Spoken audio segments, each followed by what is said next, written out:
We're really hoping that ScanPA will provide a launching pad for some of that activity to occur.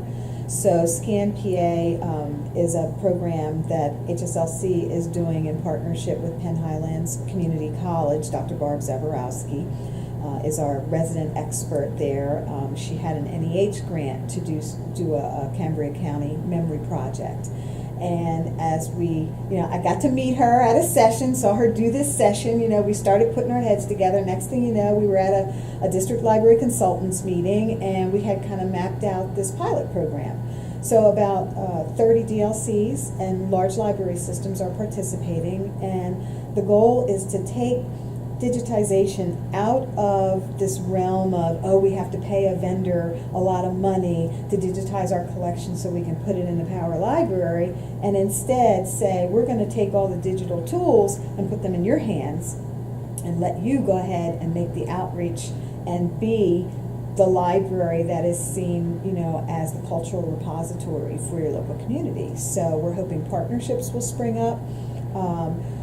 For about half the libraries, we actually have purchased equipment through the Power Library funding that HSLC already has access to. So we've provided some equipment to some libraries. Some libraries were able to fund the equipment themselves. It's not a very large outlay. It's less than $1,000. So some that had friends groups or access to other funds were able to purchase on their own. But we're really hoping that our collections in the photos and documents service can bloom and mushroom, and by doing that, they don't just become available statewide, they become available nationally and internationally through DPLA.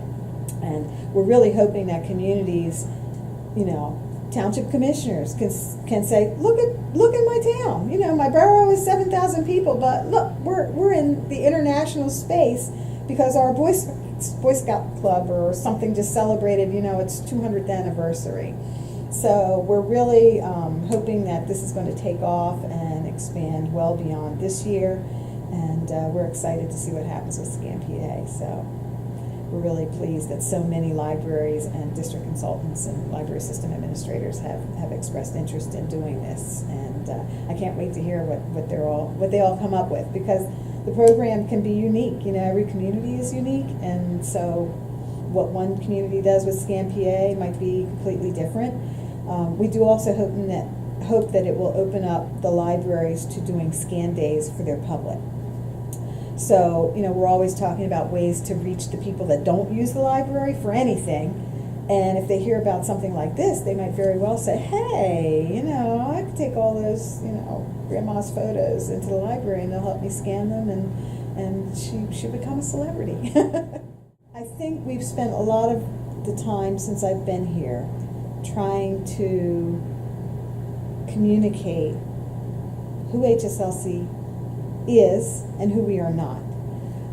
There's always identity confusion, I call it, because we are, a nonprofit vendor, but we like to be thought of more like a partner, but we're not the Power Library. We're not the service that we provide.